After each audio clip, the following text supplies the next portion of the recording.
Varicose veins కి సరైన చికిత్స కోసం సంప్రదించండి ఎవిస్ హాస్పిటల్.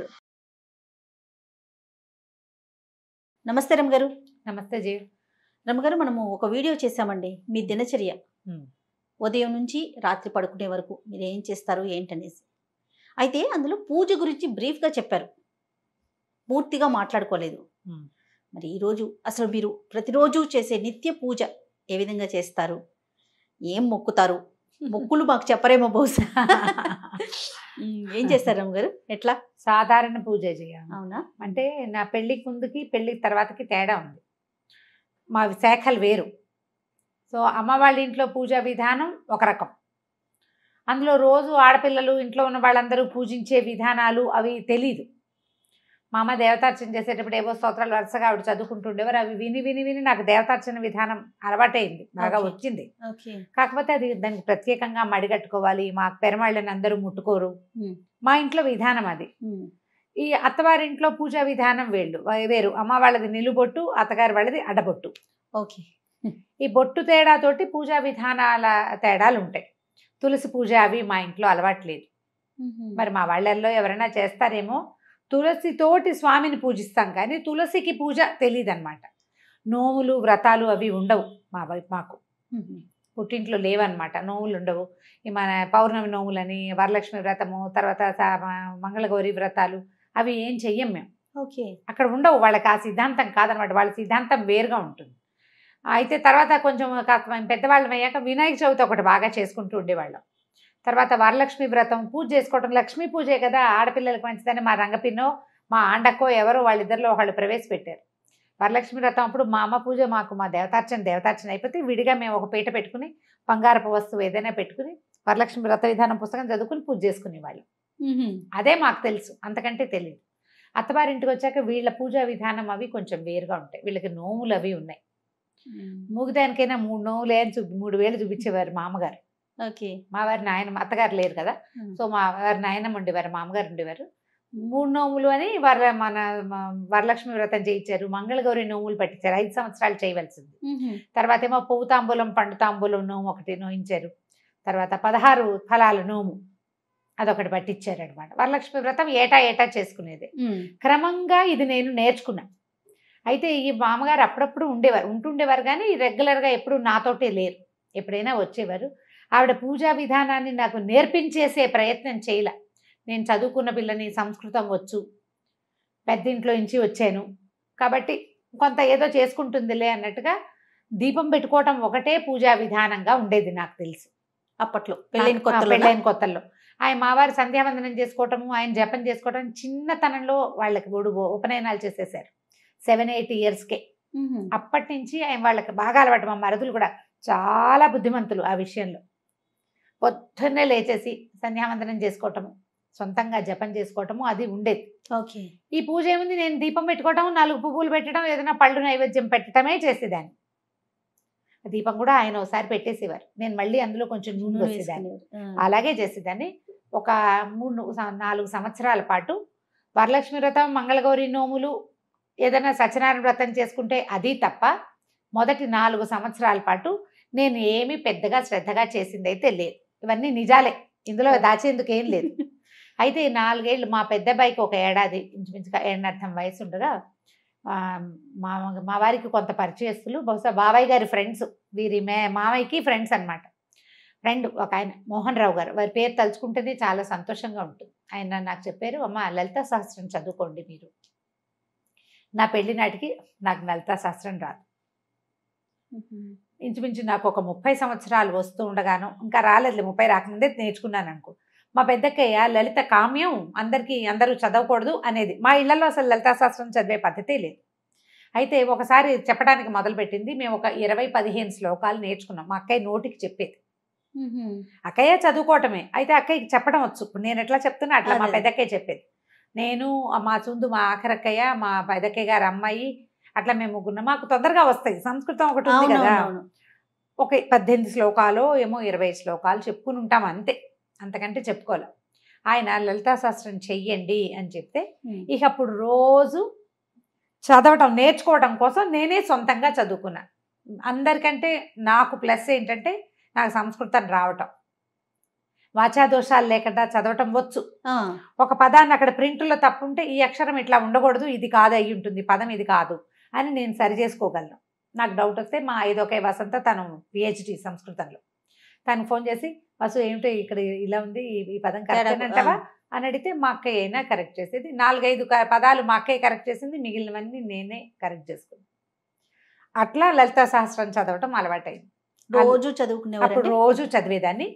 ఇప్పుడు కూడా చదువుతా కానీ అంత అప్పుడు నేర్చుకోవడం కోసం ప్రతిరోజు పెద్ద స్వరంతో, పెద్ద గొంతుగా తన వాయిస్ పెద్దది. ఆ తర్వాత నన్ను ఖడ్గమాల వైపుకి తిరిగింది మనసు. లలిత, ఖడ్గమాల, ఈ 2 దేవి ఖడ్గమాల కూడా అవి చాలా అట్రాక్ట్ చేస్తాయి అన్నమాట. తర్వాత అంటే మా పెళ్ళైన ఒక 10-11 సంవత్సరాలకి మా మామగారు చేసేవారు రెగ్యులర్గా దసరా ఉత్సవాలు 10 రోజులు ఉత్సవాలు చేయటం మా ఇంట్లో అలవాటు ఉంది. మా వారికి ఏదో ఒక ఉత్సాహం వచ్చింది, తను చేద్దాం అనుకున్నారు. అప్పటి నుంచి మొదలుపెట్టి ఇప్పటిదాకా దసరాలు చేస్తూనే ఉన్నాం మేము. దసరా ఉత్సవాల కోసం ప్రత్యేకంగా కలశం పెట్టుకోవటము మా ఇంట్లో ఉంది. నవరాత్రులు చేస్తారు. నవరాత్రులు చేస్తాం. 10 రోజులు పగలు ఉపవాసం, రాత్రి భోజనం, 2 పూట్ల లలిత ఖడ్గమాల ఇవి చదువుకోవటం. నాకు అప్పటి నుంచి త్రిశతి చదవటం అలవాటైంది. ఓహో. లలిత సహస్రము ఖడ్గమాల కంటే కూడా త్రిశతి విపరీతంగా ఆకర్షించింది నన్ను. అది చదువుతూ ఉంటే ఎలా వస్తుందంటే ఒక పూనకం వచ్చినట్టు ఉంటుంది అనమాట. అసలు అమ్మవారి యొక్క ఆవిడ యొక్క శక్తి ఒక్కొక్క పదంలో తెలుస్తూ ఉంటుంది. అర్థం అవ్వటం ఎంత ప్లస్ అంటే, నేను భగవంతుడికి కొన్ని లక్షల సార్లు నమస్కారం చేసుకున్నా. నన్ను ఒక సంప్రదాయ సంస్కృత పండితుల ఇంట్లో పుట్టించి ఈ పదాలకి అర్థం తెలుసుకోగలిగే మాత్రపు ప్రజ్ఞని నాకు పెట్టినందుకు, నా పూర్వజన్మ కర్మ ఫలితం వల్ల, భగవంతుడి అపార కృపాకటాక్షాల వల్లే అది కుదిరింది. ఆ పదాల అర్థం తెలిస్తే ఆ శక్తిలోకి మనం ప్రవేశిస్తున్న భావన వస్తుంది జయ. అవునమ్మా, అవును. స్పెల్లోకి మనం వెళ్ళాలి లోపలికి. ఆ వెళ్ళగలిగే అవకాశం లభించింది. అట్లా ఈ లలిత మొదలుపెట్టిన దగ్గర నుంచి నాకు నిత్య గౌరీ పూజా విధానం ప్రాక్టీస్ చేశాను నేను. మా వాడికి, మా పెద్ద అబ్బాయికి 2 ఏళ్ళు అంటే ఇప్పటికి ఇంచుమించుగా ఒక 23 సంవత్సరాల నుంచి నిత్యము గౌరీ పూజ, షోడశోపచారాలు గబగబ గబగబా చేసేసుకుంటా. శుక్రవారం మాత్రం లక్ష్మీ పూజ. ఇది ప్రాక్టీస్ అయింది. అప్పటి నుంచి చేస్తూనే ఉన్నా. మామూలుగా నాకు స్తోత్రాలు అవి చాలా అలవాటున్నాయి. దీంతో పాటు ఇంకొక విషయం ఏం చెప్పాలంటే, సమాశ్రయణం అంటారు వైష్ణవులలో, అదొక విధానం. అంటే శ్రీ వైష్ణవ పూజా విధానంలో ఈ శంఖ చక్రాలు వేస్తారు భుజాల మీద. ఎవరికైనా శ్రీ వైష్ణవం ఇవ్వచ్చు అలాంటివి వినుంటారు కదా. అవునమ్మా. నాకు కూడా సమాశ్రయణం అయింది. నా పెళ్లికి ముందే చేశారు. అప్పుడు స్వామివారు ఒక అవకాశం ఇలా చెయ్యండి అని చెప్తే, మా అమ్మ మా ఇంట్లో ఎవరిదో సమాశ్రయణాలు జరుగుతున్నప్పుడు, నాకు వివాహానికి ముందే జరిగింది. సాధారణంగా వివాహం అయ్యాక చేస్తారు. మరి భగవంతుడు నాకు ఆయన నా మీద చూపించిన అపార కృపాకటాక్షాల్లో అది కూడా ఒకటి. అది అవ్వటం వల్ల నేను ఇంకా వేరే ఏ మంత్రోపదేశము తీసుకోలేదు. అష్టాక్షరి ఉపదేశం నాకు వివాహాత్ పూర్వమే ఉంది. నేను శాఖ మారిన నారాయణమూర్తి నాతోటే ఉన్నాడు. ఆయన నన్ను వదిలిపెట్టల.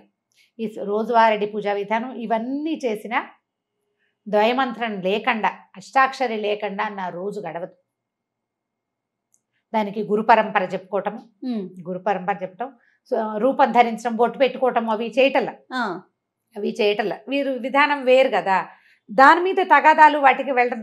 నారాయణుడు నాతోటి ఉన్నాడు, బొట్టులో ఉండక్కర్లేదని భావించాను నేను. ఇది ఇప్పుడు ఎవరికైనా సమాధానం చెప్పాల్సిన అవసరం కూడా లేదు కదా. మీకు సొంత విషయం కదా, నా సొంత విషయం. మా అమ్మ వాళ్ళు పెద్దగా అభ్యంతర పెట్టలేదు. నేను నా అష్టాక్షరి తీసుకున్నా, మా వారికి నేను చేసుకునేది అది నాదే, నేను ఎవరికి చెప్పక్కర్లేదు. ఇప్పుడు ముఖతః చెప్తున్నాను కానీ తెలుసు వాళ్ళకు కూడా. నేను అష్టాక్షరి చేసుకుంటా తప్పకుండా. ఒక 108 ఖచ్చితంగా మాలతోటి జపం చేసుకున్నాక అప్పుడు వేరే పని చేసుకుంటాను. ఎంత పరిగెడుతున్నా ఇవి 2 మాత్రం ఇది తప్ప. ఆ స్నానం చేసి నేనేం చేస్తాను, నేను చదువుకునే స్తోత్రాలు నాకేంటంటే మా ఇంట్లో అలవాటు ఉన్నవి కొన్ని ఉన్నాయి రెగ్యులర్గా చేసేవి. పంచాయుధ స్తోత్రము, తర్వాత ఏమో వెంకటేశ్వర సుప్రభాతము, ప్రపత్తి స్తోత్రము. సుప్రభాతాలు రోజు చదవను, శనివారం మాత్రమే సుప్రభాతం చదువుతా. ప్రపత్తి స్తోత్రాలు రోజువారి గడగడగడగడ వెళ్ళిపోతాయి. అవి అలవాటు అయిపోయింది చిన్నప్పటి నుంచి. ముందు నుంచి వచ్చు అవి నాకేంటంటే ఇప్పుడు రావట్లేదు జయ. ఇదివరకు ఎవరైనా 4-5 రోజులు వరుసగా చదివితే తర్వాత నాకు వచ్చేసేవి. మా అమ్మగారు చదివే రామరక్షా స్తోత్రం అవన్నీ మా అమ్మ చదువుకునేది. ఇవన్నీ రావటంతో స్నానం చేసి నేను దేవుడి దగ్గరికి వెళ్ళే లోపల కుదిరితే ఉచ్చేశ్రవంతో పెద్ద సౌండ్, లేకపోతే నోట్లో అయినా వరుసగా గణేష పంచరత్నాలు, తర్వాత ఏమో సుబ్రహ్మణ్యాష్టకము, తర్వాత ఏమో వెంకటేశ్వర కరావలంబము, ఈ 3 లైన్. ఈ 3 చదివాక పంచాయుధ స్తోత్రం. పంచాయతీ స్తోత్రం బాగా చిన్నప్పటి నుంచి అలవాటు, పంచాయతీ స్తోత్రం చదువుకోవటం. ఆ తర్వాత స్వామివారిది సుప్రభాతాలు, ఇవి ఈ లైను, ఇవి ఒక 3. వీటితో పాటు రామరక్షా స్తోత్రం బాగా ఇష్టం. రామరక్షా స్తోత్రం, కాలభైరవాష్టకం అప్పుడప్పుడు చదువుతాను. దక్షిణామూర్తి స్తోత్రం చాలా ఇష్టం నాకు.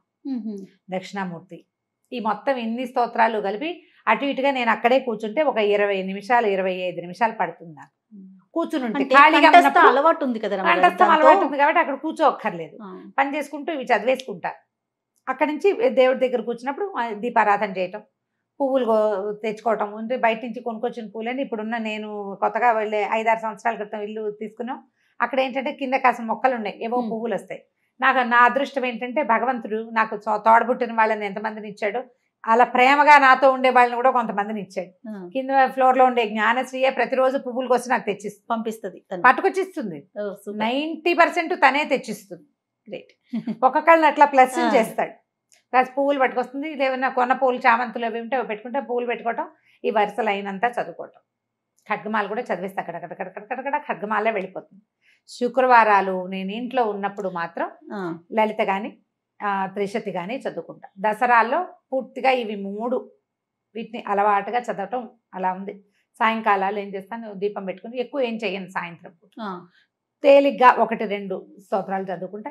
త్రిశతి సాయంత్రం చదివితే ఏంటంటే పగలు పనిచేసిన అలసటంతా పోతుంది జయ. ఏంటో నాకు అవునా అవకాశం దొరుకుతుంది అప్పుడప్పుడు, రోజు ఉండదు. ఇప్పుడు నేను ఇక్కడ 7:30 అయిపోయింది అనుకో, నా వల్ల కాదు ఇంకా కూర్చోవటం.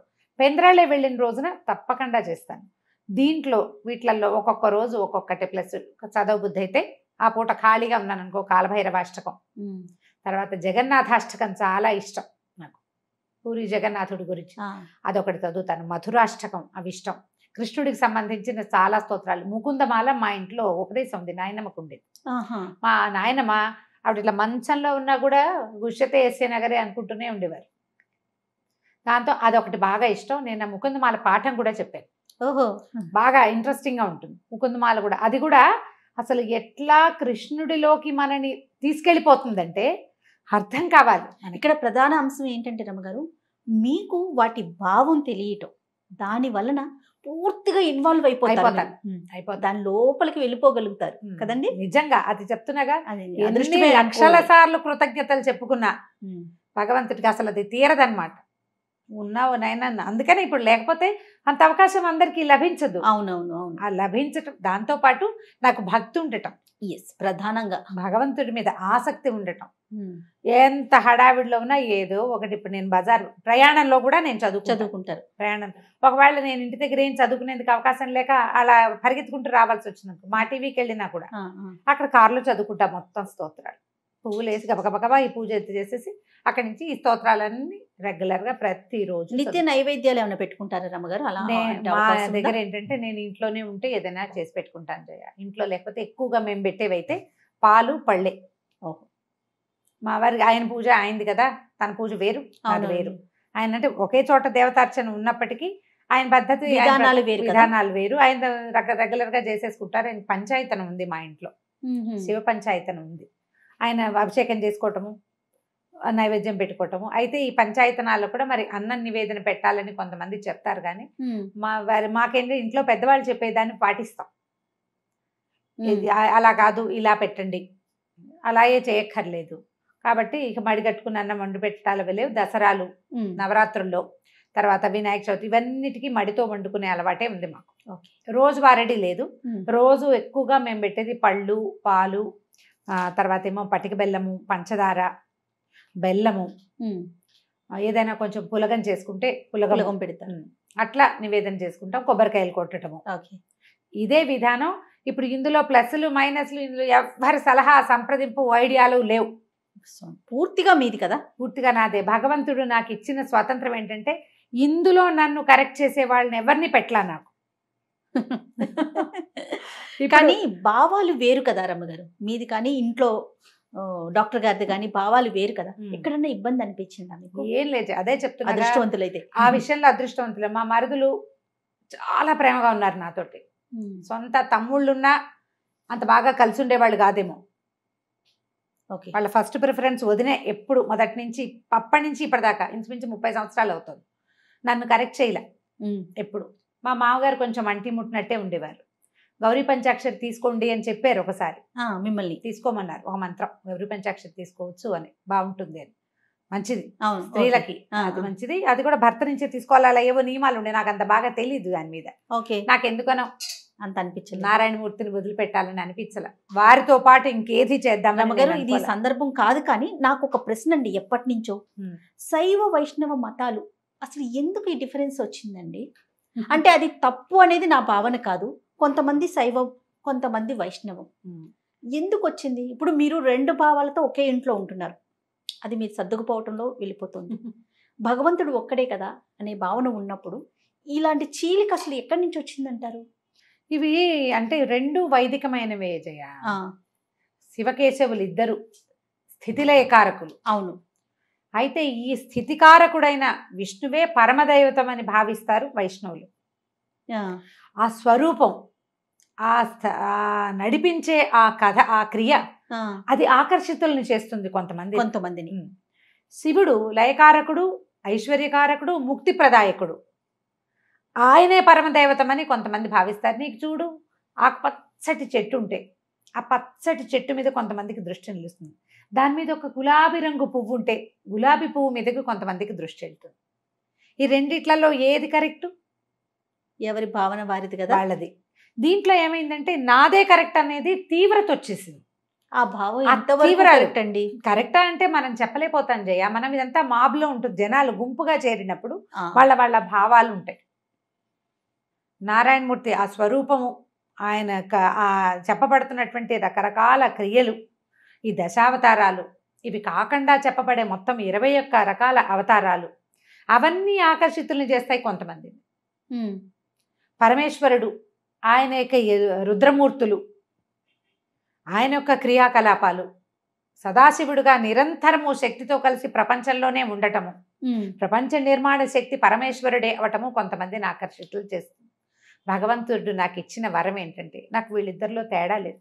అది ఎంత ఆకర్షిస్తుందో ఇది అంత ఆకర్షిస్తుంది నన్ను. నేను లలితలో ఎంత మిళితమైపోతానో విష్ణు సహస్రనామంలో అంత వెళ్ళిపోతాను. విష్ణు సహస్రనామము చదువుకుంటాను, అది రోజువారీ క్రియ. అంటే అంశాలు వేరైనా భావం ఒకటే కదా? ఒకటే. భగవంతుడు ఒకడే. నిన్ను ఆకర్షించే భావాలు 2 వేరు ఉంటే ఒకదాని మీద తీవ్రంగా వెళ్తాం. అందుకని అట్లా వచ్చింది. విష్ణు సహస్రనామం కూడా నా రోజువారీ కార్యక్రమాల్లో ఉంటుంది. కడకడగడ ఏముంది, 7-8 నిమిషాలు పడుతుంది. అది అలవాటు అయిపోయింది.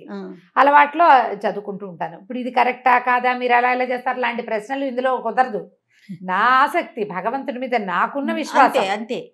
నేను ఎలాంటి స్వరూపమైనా నన్ను ఆకర్షిస్తుంది. లక్ష్మీ నరసింహస్వామి ఎక్కువ ఆకర్షిస్తాడు.